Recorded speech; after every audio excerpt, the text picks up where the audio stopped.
Hey guys, very good morning to all of you. आज मैं आपको बताने जा रहा हूँ स्टूडेंट मेंटरिंग पोर्टल के बारे में। कैसे काम करेंगे हम स्टूडेंट मेंटरिंग पोर्टल के ऊपर। वैसे तो इसमें डीएनओज़ को करना है कुछ काम, कुछ जेडएनओज़ को करना है, लेकिन मैं आपको बताने जा रहा हूँ जो काम करना है किसको, हेड ऑफ़ द इंस्टीट्यूशन को, एचओआईज़ को। तो देखते रहिए कैसे काम होगा। इसमें आपको सबसे पहले गूगल क्रोम पर जाना है। जब आप गूगल क्रोम पर जाते हैं तो ऊपर चले जाइए। यहाँ पर आपको जेडएनओज़ की तरफ से, जो आपके रिस्पेक्टिव जेडएनओज़ हैं, उनकी तरफ से एक लॉगिन करने के लिए, इसको पोर्टल को खोलने के लिए कुछ आपको सीक्वेंस दिया जाएगा। HTTP के साथ कांटेक्ट में तो आप हैं थ्रू व्हाट्सएप ग्रुप, उसमें आपकी काम चल रहा है, तो वो आपको इन्फॉर्म कर देंगे कि आपके यूज़र नेम और पासवर्ड क्या है। तो जैसे ही आपको यूज़र नेम मिलता है, पासवर्ड मिलता है, उसको आप यहाँ पर फिल करेंगे, कैप्चा डालेंगे और साइन इन करेंगे। देखिए, ये मैंने एक यूज़र नेम डाला है और एक पासवर्ड डाला है। अब हम इसमें कैप्चा डालेंगे। ध्यान से डालना है।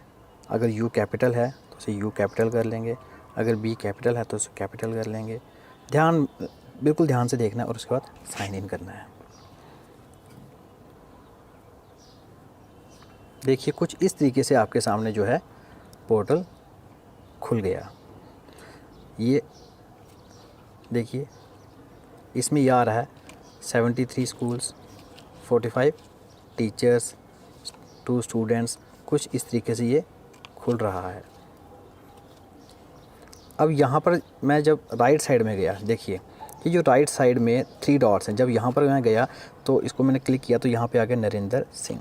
तो ये नाम है हेड ऑफ़ द इंस्टीट्यूशन का।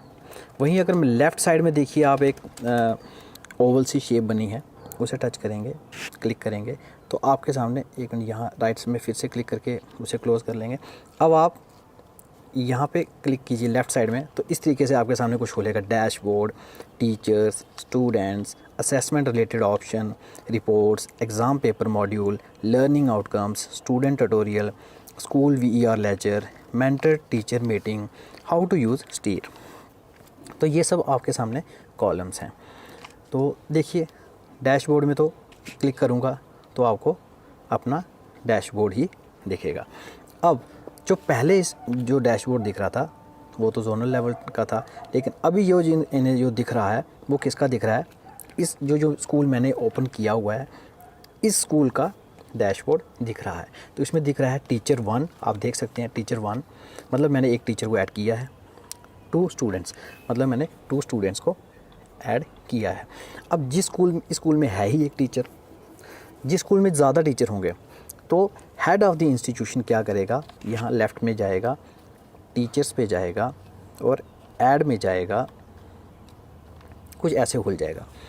फिर वो ऐड करना स्टार्ट करेगा। जैसे कि सबसे पहले फुल नेम, ये टीचर का फुल नेम। जैसे कि कोई प्राइमरी स्कूल है, उसमें 3 टीचर्स हैं, ज़्यादातर 2 या 3 होते हैं।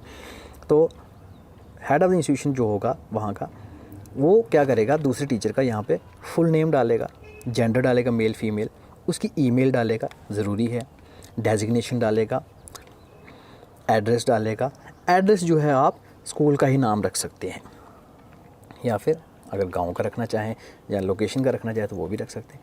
फिर सब्जेक्ट स्पेशलाइजेशन, क्योंकि अब टीचर की बात कर रहे हैं तो वहाँ पर उसका सब्जेक्ट स्पेशलाइजेशन आएगा। Maths, Hindi, EVS, English, geography, Gojri, Urdu, Dogri, Kashmiri, पहाड़ी, बाल्टी, कंप्यूटर साइंस, SST, जो भी सब्जेक्ट उनका है आप उसे यहाँ पर डालिए। यहाँ पर जैसे मैथ्स शो कर रहा है वैसे ही जो आप डालेंगे वो शो होगा।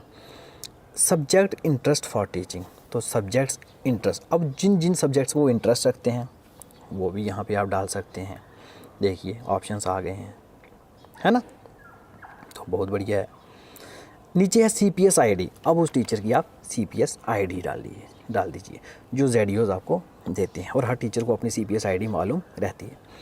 उसके नीचे यूज़र नेम, याद रखिए यूज़र नेम में आएगा उसका फ़ोन नंबर और पासवर्ड जो है HOI उसी वक्त बनाएगा, जो भी वो टाइप करेगा वो उसका पासवर्ड होगा। हाँ, इसमें क्या कीजिए, पहला जो लेटर है, आप जो पासवर्ड बना रहे हैं बिल्कुल ईजी वाला बनाइए। जो पहला पासवर्ड है, पहला लेटर है पासवर्ड का, उसे कैपिटल रख दीजिए और बाकी वालों को स्मॉल लेटर्स में रख दीजिए, और @ कुछ कर लीजिए, 1 2 3 1 2 जो भी आपकी मर्ज़ी है, और इस तरीके से आपका जो है वो पासवर्ड एक्सेप्ट हो जाएगा। और यूज़र टाइप में क्या आ रहा है, टीचर, तो टीचर ही रखिए, टीचर ही हैं। और फिर इसे सबमिट पे क्लिक कर दीजिए। इस तरीके से जो है आपका वो टीचर ऐड हो जाएगा। जब टीचर ऐड हो जाएगा तो आप दोबारा टीचर्स में जाएंगे या डिस्प्ले में जाके देखिए। तो डिस्प्ले में जैसे कि एक टीचर यहाँ पे दिख रहा है, तो वैसे ही बाकी टीचर भी दिखने लगेंगे। अभी एक दिख रहा है, फिर दूसरा भी दिखेगा, 3 होंगे तो फिर तीसरा ऐड करोगे तो तीसरा भी दिखेगा। और अगर कोई गलती हो जाती है उसे आप एडिट कर सकते हैं तो एडिट कर लीजिए, नहीं तो डिलीट करके दोबारा ऐड कर लीजिए। ठीक है, इस तरीके से आपको टीचर्स ऐड करने हैं। अब टीचर्स को तो ऐड कर लिया, उसके बाद जो मोस्ट इम्पॉर्टेंट काम है वो है स्टूडेंट्स को ऐड करने का। तो आप स्टूडेंट्स पे क्लिक कीजिए। स्टूडेंट्स में भी देखिए 2 ऑप्शन आ रहे हैं, ऐड एंड डिस्प्ले। डिस्प्ले में देखिए यहाँ पर मैंने 2 बच्चों को ऐड किया है। तो इस तरीके से उनका name, parentage, class, enrolment number ये दिख रहा है। ये जो एनरोलमेंट नंबर है ये आपके स्कूल का नहीं है, ये यहाँ पे ऑटो जनरेट होगा, ये वो वाला दिख रहा है। तो अब जैसे मुझे दोबारा से एक और ऐड करना है, क्योंकि मैंने तो 2 ऐड कर रखे हैं, अब मैंने तीसरा ऐड करना है, तो मैं क्रिएट न्यू पे जाऊंगा। तो ये खुल गए ऑप्शंस। अब आपको क्या करना है, स्कूल के जो रजिस्टर होंगे, इंपॉर्टेंट रजिस्टर जिनमें बच्चों की जानकारी होती है, एडमिशन रजिस्टर वगैरह, वो आपको अपने साथ में रखने होंगे। और क्योंकि आपको एक डिटेल चाहिए इसके लिए बच्चे को ऐड करने के लिए, जैसे सबसे पहले उसका फुल नेम, जेंडर मेल और फीमेल, इन केस कोई ट्रांसजेंडर है तो आपको ट्रांसजेंडर का ऑप्शन भी है, पेरेंटेज उसके फादर का नाम, डेट ऑफ बर्थ। तो देखिए इस तरीके से जो है कैलेंडर खुल रहा है। आप डेट को सिलेक्ट कर सकते हैं, मंथ में जाके मंथ को चेंज कर सकते हैं। ये देखिए मंथ चेंज हो रहे हैं, है ना। अगर आपने ईयर चेंज करना है, ऊपर 2022 लिखा है, यहाँ पे क्लिक कीजिए तो इस तरीके से जो है ईयर भी चेंज हो जाएंगे। ठीक है, तो अभी मैं फ़िलहाल यहाँ से वापस जाऊँगा। और कईयों के फ़ोन में मैंने देखा है कि सिंपल ऑप्शन भी आ रहा होगा, जहाँ लैपटॉप में डेट ऑफ बर्थ लिखने का, वहाँ date D dash dash Y, तो वहाँ पर आप लिख भी सकते हैं वैसे ही। डी की जगह डेट लिख दीजिएगा, की जगह मंथ लिख दीजिएगा, और वाई की जगह ईयर लिख दीजिएगा। और आगे चलिए ईमेल। अब जो बच्चे की ईमेल है ये कंपलसरी नहीं है, इसे आप मूव कर सकते हैं आगे। याद रखिए जब आप ये कॉलम्स में मूव करेंगे ना ऊपर से लेकर नीचे की तरफ, तो अगर आप जैसे कंप्यूटर पे बैठे हैं तो आप टैब का ऑप्शन दबाते जाइए, आप नीचे नीचे चलते जाएंगे।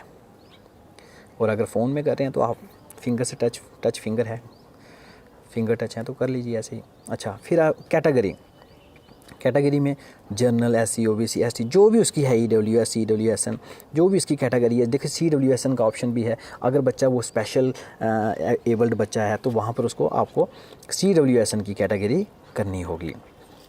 और अगर नॉर्मल है तो नॉर्मल, और SC, ST, OBC में से कोई है तो वो कर लीजिए।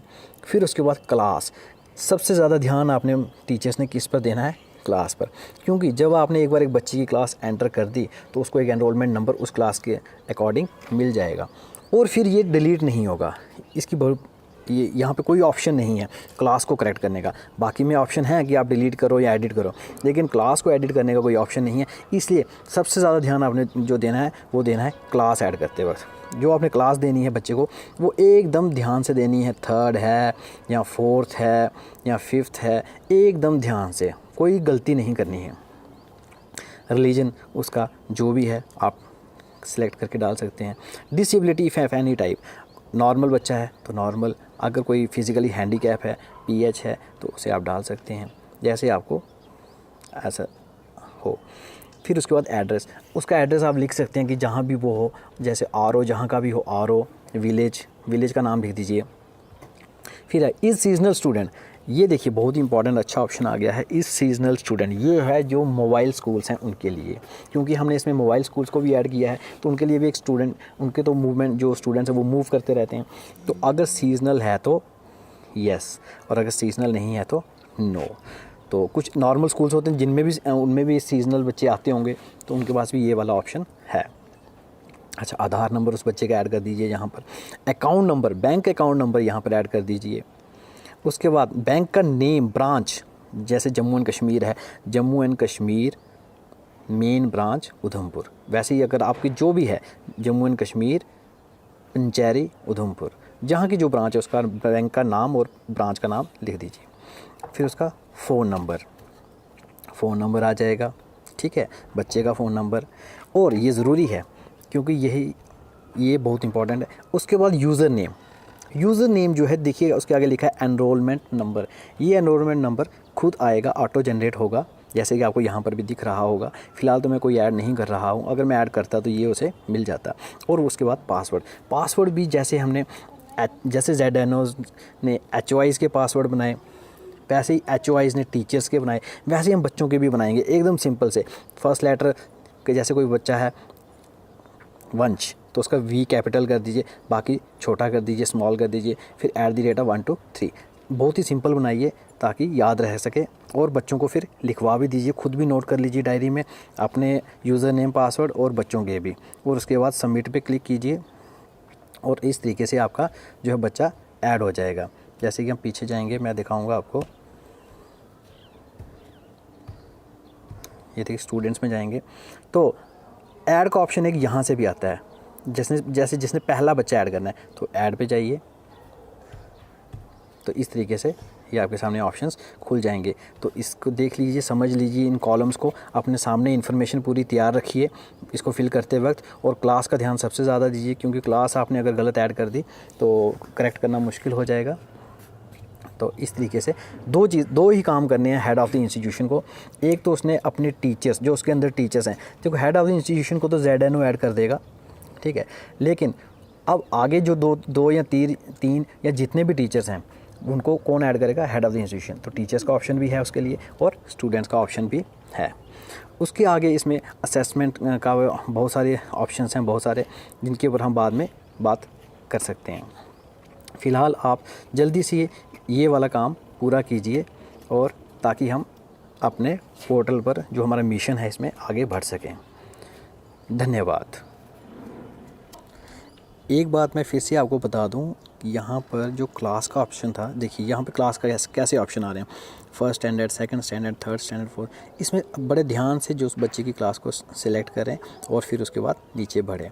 अगर आप क्लास को अच्छे से सिलेक्ट नहीं करेंगे तो भी कई बार जो आपको यहाँ पर यूज़र नेम के अंदर जो एनरोलमेंट नंबर दिख रहा है ये आपको नहीं मिलेगा देखने को, आधा मिलेगा, तो आगे सबमिट नहीं हो पाएगा। तो इसका भी एक ख़ास ध्यान रखें। इसके आगे कोई भी और जानकारी, जो इसके आगे जो प्रोसेस करने हैं वो हम आपको बताते रहेंगे जैसे जैसे ऊपर से ऑर्डर्स आएंगे। फ़िलहाल आपको क्या करना है, सब जल्दी से जल्दी HOIs ने अपने अंडर जो टीचर्स हैं उनको ऐड करना है और बच्चों को ऐड करना है। ये दो काम जो है आपने बहुत जल्दी कंप्लीट करने हैं, एज सुन एज़ पॉसिबल। इसको डायरेक्ट याद रखिए, HOIs क्या कर रहे हैं, इसको व्यू कर रहे हैं ZNOs क्या कर रहे हैं, इसको व्यू कर रहे हैं DNOs जो C ऑफिस में होंगे। और DNOs का काम और ZNOs का काम, दोनों का काम कौन व्यू कर रहा है?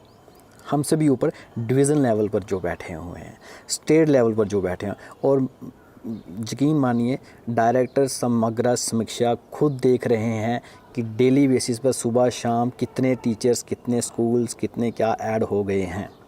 तो प्लीज़ इसको सीरियसली लीजिए, ये बहुत ही इंपॉर्टेंट चीज़ है और ये बिल्कुल न्यू चीज़ है। और यकीन मानिए, ये पोर्टल बहुत तेज़ भागने वाला है, बहुत तेज़ दौड़ने वाला है, ये बंद नहीं होने वाला है, ये काम करेगा और ये रहेगा, ये चलेगा।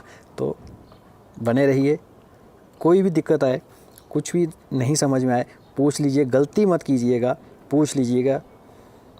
तो इसी के साथ मैं अपनी वाणी को विराम दूंगा। धन्यवाद।